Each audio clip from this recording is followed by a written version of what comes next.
Alright, Grand Prix owners, or really anyone who's got a 3800 Series 3 V6 engine this applies to, even the Series 2 actually. So you've got a little bit of a coolant leak. You want to know where that's coming from. You can smell the coolant, sometimes you see a little bit of smoke, but really you're not losing any coolant out of your rad, you're not losing out of your overflow tank, your reservoir, and you're wondering where is this coming from, what's going on. Chances are it's that right there. It's a little tube, little plastic, hard plastic tube that actually runs, let me see if we can get a good shot for you, there you go, that runs from the block into where the tensioner is. This actually tends to crack over time, especially now if you obviously have a Grand Prix that's going to be getting up in age no matter which model you have. So that tends to go over time and it needs to be changed. And you can't put a rubber hose, it does need to have this hard plastic hose that you got to put in. So not very expensive to get one, maybe 15-20 bucks to get it. And we're going to change that out and show you guys how to do that. Also, I would recommend, let me see if I can get a shot for a view for you. Let's see, it's kind of hard to see. Once I move, you got to take off the reservoir. So once I take it off, which is easy, just take out these two bolts here and move it. I actually get a better shot. There's actually a small hose similar to this one down there. Once you take, as you're taking off, you're gonna have to take all this off anyways. You might as well change that hose before you're doing all the work. You change one, and then who knows, a month or a year later, you got to change the other. Might as well do both at the same time. So I'm gonna show you guys how to do that. First thing, like I said, you're gonna be taking this off. You're going to take off your two bolts here. Just take this and move it aside. And you might as well take off your cover here as well. So I'm going to do that now. And Alright guys, so you can see a couple things that we have updated on here. First, I've taken off the lid. That's very easy. In case you guys don't know how to take off the lid, it's just a matter of unscrewing this. You pull the lid right off. It just notches right in the back here. Pull it right off. And you just put that in. Make sure you put that back on. Just as a precaution, you don't want any particles, dust, anything getting into there, getting into the valve. So, just one thing to avoid a problem later on. Obviously, as you see, I took off the reservoir. It's still connected to the hose, nothing else really there. Just disconnect the two bolts, pull it right off, and you just leave it sitting right here. One thing to note now, I noticed that some of the older Series 2 engines doesn't have it, but this one does. There's a little clip here, and this clip rounds around here, so you have to take that clip off. It's a small thing, but it just makes it easier. Otherwise, you won't be able to really move it from here and bring it around. So, make sure you do that. So, now that's ready to go. Before I show you the bolts, the next thing, because I got to take off the belt. If you don't take off the belt, you won't see the bolts properly, and I also want to show you as well. So, we got to detension the bolts. So, first off, by the way, these here, as you can see, that's kind of shiny there, 10mm socket, so you use to take those off. It can vary, I think, on some models, but I think most of them are 10mm for these here. And then for the tensioner itself, that's a 15mm. So again, just put that on there and then torque it off, pull your belt off. So I'm going to do that right now. Then I'll show you what bolts. So the belt I've taken off. I haven't taken it all the way off. I just loosed it off the tensioner here and off the alternator. I've left it around the crank and the AC and power steering. I left it all across there because you don't really need to pull everything off. You're just really working on the top here. So now that I've pulled the belt off, we've kind of got access to everything now. There's a couple bolts you got to pull off. Now you're gonna have you're gonna need a 15mm for all these, except this small one. I'll show you that in a second. But so here you pull that off completely, and then over back here, so give you perspective. Back here, it's a 10mm bolt you gotta just loosen. You don't have to pull this off completely. You can if you want, it doesn't hurt, but you don't have to. You just need to loosen it off, so you can just move this aside. But if you want to pull it off, you can pull it off completely as well. Once that's done, there's a couple bolts down here. It's gonna be kind of tricky. I'm gonna try and see if I can get it down here for you. Now you gotta pull those two bolts off right there. To give you perspective, that's the tensioner. So get a good angle here for you guys. It's always kind of tricky, but there's the tensioner. And the bolts, one there and one underneath back here. So again, I'm going to drop that down again. That's the alternator, tensioner, two bolts. And then back there, you see that one? Magical third bolt. So all 15mm, you just got to pull those off entirely. Once you pull that off, then we go to the next step, which is changing the hose. I'm going to go pull those off right now. Again, one man, two hands, so keep in mind, you need both hands for this job. But I'm going to go pull that off right now and I'll come back. So I have pulled all those bolts off. Very easy to do. Again, just a little bit of elbow grease and you get them right off. And I've pulled, you can see the whole kind of piece all together. I've pulled it right off here. Everything's all attached, and then just pull the bolts and you slide it right out. A couple things to note. First, you can see this is the one that was giving me the big leak. It was broken. It's broken actually on the inside. That's not including that it may break here when I pull this out. These are notorious. They get hard over time and brittle. So they're notorious for breaking, especially when you're using the you know, the deck school, the orange stuff that kind of causes this stuff to kind of break off, right? And become brittle. So expect that. So make sure when you're pulling it out, you got something to help pick out or pull out the little bits that'll be left in the block or in your tensioner assembly here. Also, you can see here's a better shot of the one below. Now you can see, although this one was not leaking, it broke. It was already broken. It's actually, as you can see, as I'm rubbing it, pieces are falling off. So either way, I would recommend when you buy one, get the other. It's probably about 30-40 bucks for the two. Save yourself the trouble. Pick them both up. Change them both at the exact same time. Also, one thing to note is, now I knew fluid would come out. I don't think that's a given. However, a lot more came out than I thought. I probably lost a couple liters easy, or quarts easy out of there. So make sure you have replacement fluid, lots of replacement fluid just in case, and also a catch pan or anything to catch it. And anticipate some cleanup with that as well. So I'm going to go ahead and pull these out. I'm going to do all my cleanup again. Use a pick. I'm going to show you the hole. If I can get to the hole. There's one of the holes. You can see actually there's the piece stuck right inside, right there. Another hole is down there a little bit more. Yeah, I can't show you that because it's in the way, but it's down there. Make sure you pick out all the bits out of there, and then you pull these out. Pick out any bits that are left when you pull these out. Make sure you pick off anything in there. Take out the O-rings, anything inside that needs to come out before you put the new ones in. So I'm going to do that all right now, and I'll come back and show you about putting those in. All right, so I've pulled off the pieces. Just show you, nice and clear in here now. Down here, nice and clear. Over here, nice and clear. And then all the way down under there, clear. So, just give you the guys what I've pulled out here. These are the pieces. So this is the lower one. This is the one that was stuck in the block. This one luckily was in the tensioner / alternator housing. This just torque it out a bit with any tool like a wrench or anything like that.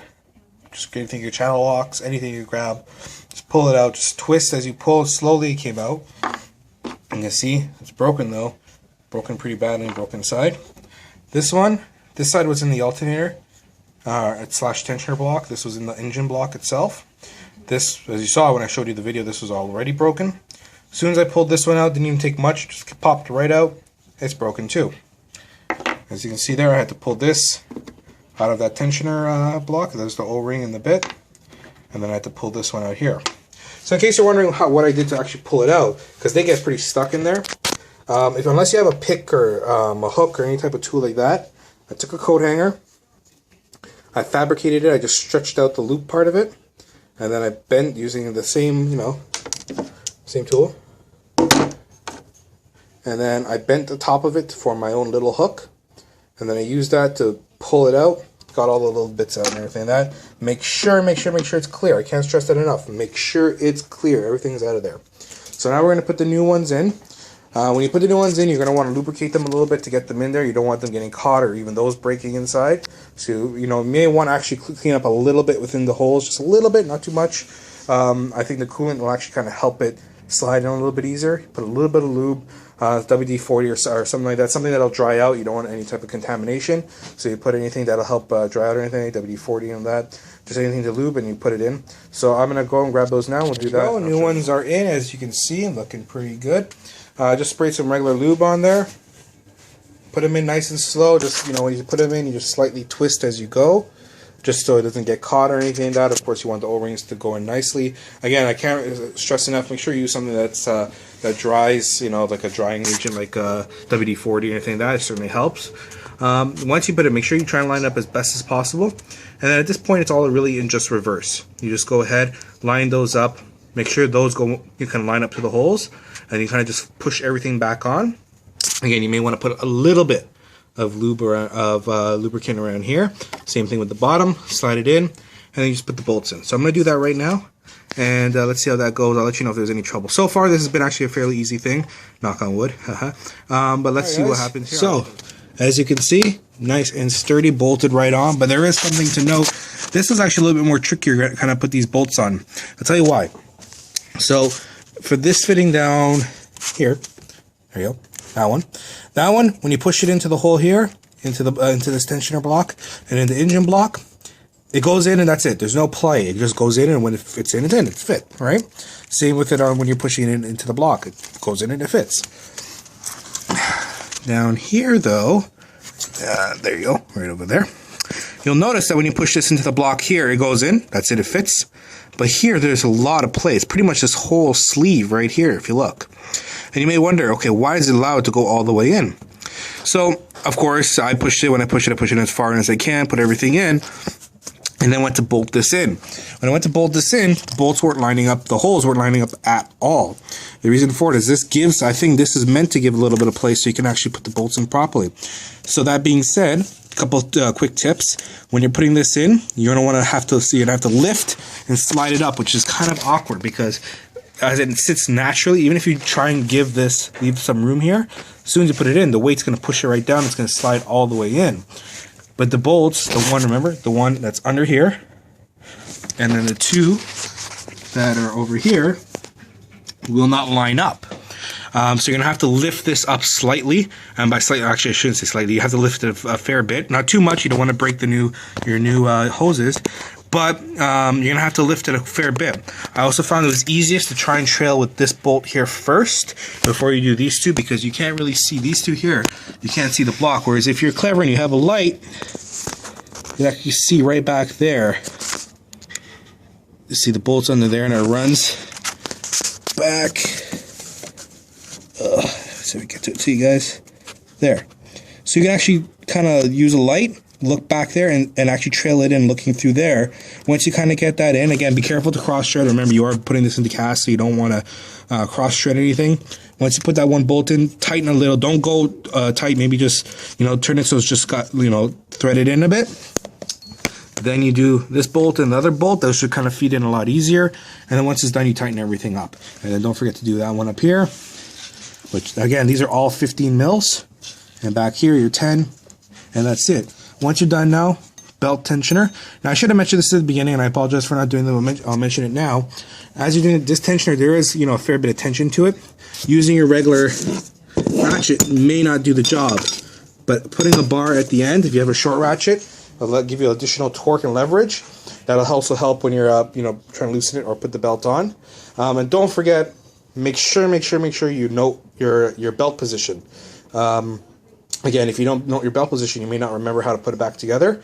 As you know, a lot of the cars do have a sticker showing your belt, where your belt position, but not every car does. I didn't see one for my car anywhere. I didn't check the door sills, mind you. Sometimes I do the door sill, very rarely, but I didn't check there. But around the engine bay and everything, I didn't see anything that showed me my actual belt layout. So keep that in mind to make sure to note how your belt's laid out.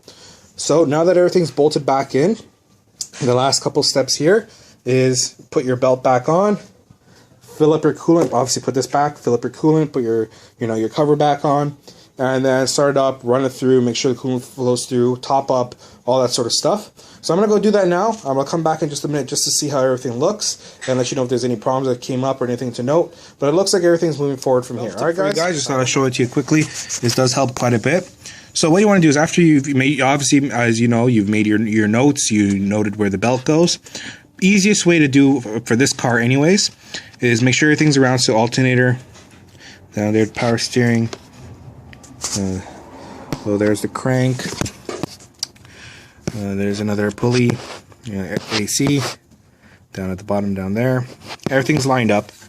And then over here, you're going to see that the tensioner, the belt rounded around it. So you can see it comes up. It's eventually supposed to go around here and come around down to the PS pump down there.